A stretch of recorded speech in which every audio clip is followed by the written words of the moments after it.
Alors, dans ce plus d'actu, on va parler d'Emers Faé qui a décroché un diplôme d'entraîneur, le brevet d'entraîneur formateur de football, donc le BEFF. Comment est-ce que vous jugez sa reconversion? Ici, autour de la table d'Angelès. Une reconversion réussie, parce que après avoir fini sa carrière, on sait un peu comment est-ce qu'il a arrêté. Tout de suite, il n'a pas voulu quitter le terrain. Il était intéressé, il s'est donné les moyens. Alors, pour les téléspectateurs qui ne savent peut-être pas comment il a fini sa carrière, expliquez-nous. Je pense qu'il y a eu un souci au niveau de sa santé. Et c'est de là, on lui a dit tout simplement d'arrêter sa carrière. C'est comme ça qu'il a arrêté sa carrière. Après, il a pensé tout de suite à sa reconversion. On a eu même un cas avec le Togolais qui a eu un accident lors de la CAN. C'était Guinée équatoriale, Gabon, également aussi qui s'est reconverti. Donc, il a pensé à la formation. Nice lui a donné la possibilité et il s'est fait former aujourd'hui. Il dirige la formation U19 de cette formation de Nice. Cette saison, en 19 matchs, 10 victoires, 4 matchs nuls pour Faé, 5 défaites, 28 buts marqués, 18 encaissés, 34 points. Ils sont classés 4e du championnat U19 dans le groupe D. Alors, il a été diagnostiqué d'une phlébite. Voilà. Pour ceux qui ne le savent pas, c'est un caillot de sang dans une veine profonde, généralement dans les jambes. Donc, à 28 ans, cette maladie a empêché Faye de pouvoir poursuivre sa carrière comme les jeunes de sa génération. Et l'OGC Nice lui a proposé la formation. Au début, il a commencé avec les U17.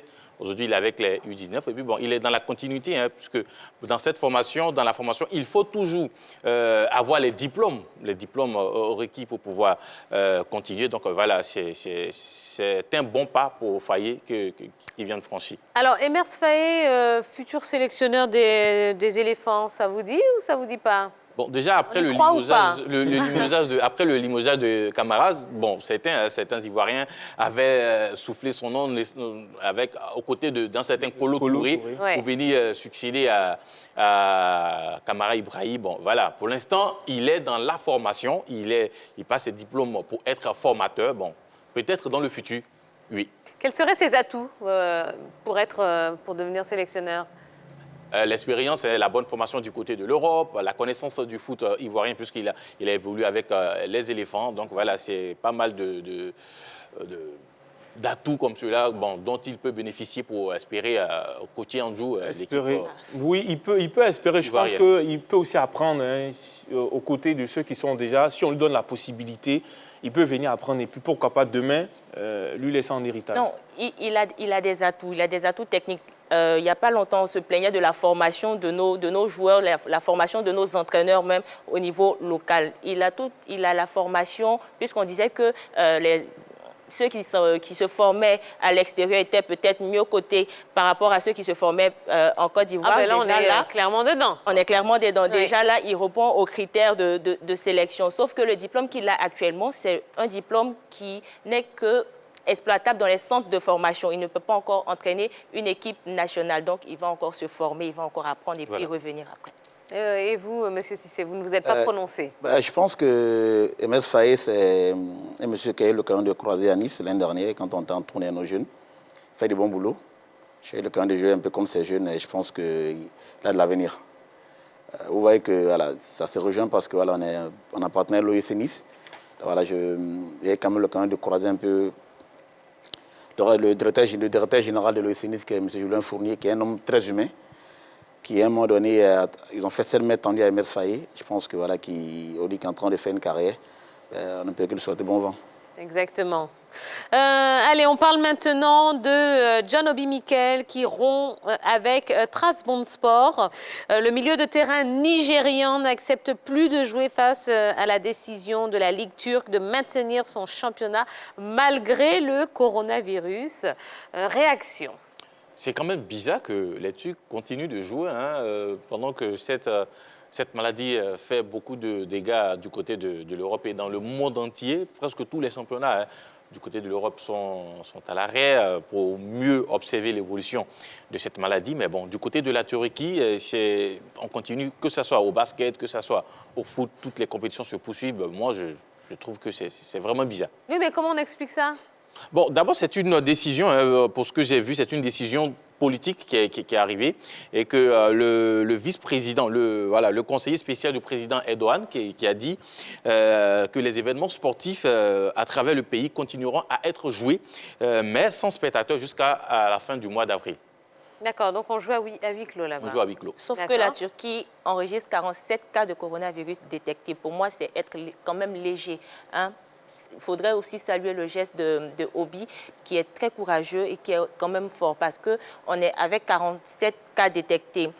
Il n'y a pas encore de joueurs qui ont été infectés, mais là, il y a des mesures de prévention à prendre. On me dit le huis clos, mais il y a des joueurs qui ont joué à huis clos, mais qui ont été infectés. Donc là, il faudrait quand même arrêter le championnat et puis, voilà... Djanobi Mikel, forte personnalité, hein, capitaine du Nigeria. Et puis, moi, je pense que c'est à saluer parce qu'arrivé un moment, il faut prendre des décisions. Il constate que dans les autres pays, c'est arrêté, ça continue de jouer quand même. Il pense à sa santé, il pense aux autres. Et il prend la décision. Il a raison parce qu'il a du vécu cette saison avec cette équipe qu'il évolue. 19 matchs joués, 26 matchs sur 26 matchs possibles, 65% dans le 11 des départs, titulaire, 63% de minutes jouées, 5 cartons jaunes, un seul carton rouge. Stat en club, c'est 455 matchs, 11 buts, 18 passes décisives. Sa personnalité, son vécu l'amène tout de suite à prendre des décisions. Je pense que ça a salué. Avec ces stats, on constate que c'est un élément du 11, du 11 de l'équipe de Trabzonspor pour avoir joué... Trabzonspor, oui. Trabzonspor, pour avoir joué 19 matchs sur 26. Donc, quand même, ils vont perdre un élément important du dispositif. Je pense que c'est un message fort qu'il essaie de faire passer. Et puis, on espère qu'il ne sera pas seul dans cette démarche-là. Parce que d'habitude, on voit des joueurs qui restent à l'écart, ils laissent un seul se mouiller. Là, on espère que tout le monde suivra et qu'on arrêtera le championnat. Vous qui êtes président de club, vous comprenez qu'un joueur puisse dire non, j'arrête. Il se passe des choses trop graves dans le monde et on ne peut pas continuer. Moi, je pense que déjà, du côté de la Turquie, c'est quand même un manque de respect au football. Et à toute la population en général de continuer à jouer. Vu la pandémie qui secoue tout le monde, personne n'est indifférent. Toutes les classes sociales sont touchées par cette pandémie. Je pense que l'UEFA, la FIFA, doit quand même prendre des mesures contre cette fédération parce que c'est anormal. C'est anormal que voilà, les championnats puissent continuer malgré tout ce qui tourne autour du pays et dans le pays comme maladie.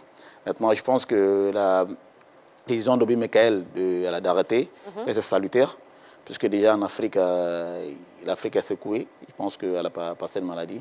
Je pense que pour lui, c'est une manière à lui de compatir un peu à la douleur de ceux qui sont touchés et c'est de donner une leçon de civisme à ces Turcs qui continuent malgré les morts qu'il y a dans le monde entier. La fédération donc, décide de poursuivre les compétitions. Est-ce qu'au niveau de... Est-ce que l'UEFA devrait réagir? Est-ce que c'est à l'UEFA déjà de réagir face à ça et d'imposer peut-être l'arrêt? Moi, je pense que oui. Je pense que oui, parce qu'aujourd'hui, tout le monde est touché par cette pandémie. Beaucoup de footballeurs sont infectés. En Italie et en France, il y a des cas, et en Espagne, il y a des cas qui ont été détectés depuis hier encore. Et je pense qu'à un moment donné, il faudrait que l'UEFA prenne ses responsabilités et pour pouvoir quand même poser une mesure de tenue à cette fédération turque. Mais à leur décharge, hein, à ces trucs-là, pour l'instant, il n'y a pas de joueurs, comme le disait Yellow, il n'y a pas de joueurs infectés. Les matchs se jouent à huis clos. Donc, ils peuvent utiliser cet argument-là de précaution, de restriction pour dire, ben voilà, nous respectons quand même certaines mesures et quant à la santé des joueurs, donc voilà, les compétitions peuvent se poursuivre aussi. D'accord, oui. Avec beaucoup de vigilance, hein, il n'y a pas de cas. On ne sait pas à quel moment il y aura un cas. Donc, mieux vaut arrêter et puis on est sûr qu'on a pris la bonne décision. Allez, en bref, la Fédération sénégalaise de football offre au Comité national de lutte contre le coronavirus la somme de 10 millions de francs CFA. On dira qu'après Sadio Mané, la fédération de football s'y met. Il les a inspirés. Il les a inspirés. C'est très important d'être généreux, d'être solidaire quand il y a ces genres de situations. Et pour moi, c'est un geste à saluer du côté du Sénégal avec ce don de la fédération. Peut-être qu'on espère que dans d'autres pays aussi, je ne citerai pas de pays. Ça va venir. Je ne citerai pas de pays. Le Sénégal est le seul pays africain à avoir fait ça? Enfin, la fédération sénégalaise est la seule fédération pour l'instant, oui. Ouais. Donc, on espère que ça va inspirer d'autres fédérations. Quand même, c'est un geste louable quand on connaît les difficultés des fédérations. Faire sortir 10 millions de sa caisse, clairement, pour aider sa population. Chapeau à la fédération sénégalaise. Et puis, on attend que d'autres fédérations suivent. Quelle fédération? Je ne dirai pas de nom. Oui. Non. Mais on n'oublie pas aussi que le Sénégal a été finaliste malheureux de la CAN. Donc, quand même, ils ont eu un peu d'argent. Voilà. Donc, la fédération a un peu Ah d'argent. bon, hein? D'accord. On sait d'où 2015. ça sort. Il y a... Pour nous, c'est loin, hein, 2015. En fait, elle parle de la Côte d'Ivoire. Ah, Non, pour ok. nous, c'est Non, c'est nous, très l'argent loin. est fini L'argent de depuis 2015 très est déjà longtemps. fini. Je crois que c'est fini depuis très longtemps. D'accord, et bien voilà ce qu'on pouvait vous dire hein, concernant toute l'actualité. On va maintenant vous rappeler. Oui, allez, on va le faire maintenant. Rappeler les différentes mesures hein, de prévention pour lutter face au coronavirus. Couvrez-vous bien le nez, la bouche avec un mouchoir hein, lorsque vous éternuez ou lorsque vous toussez. Lavez-vous régulièrement les mains à l'eau et au savon, c'est très important. Évitez tout contact étroit avec une personne souffrante de fièvre, de toux ou de rhume. Et si vous-même, vous commencez à avoir de la fièvre, si vous toussez ou si vous avez des difficultés respiratoires, eh bien rendez-vous immédiatement dans le centre de santé le plus proche de là où vous vous trouvez. Et si vous avez besoin de questions, si vous ne comprenez pas tout, ou si vous voulez simplement avoir quelques réponses, eh bien appelez un des 2 numéros qui s'affichent en bas de votre écran, le 143 ou le 101. Allez, maintenant on va retrouver notre Yellow, c'est l'heure de foot au féminin.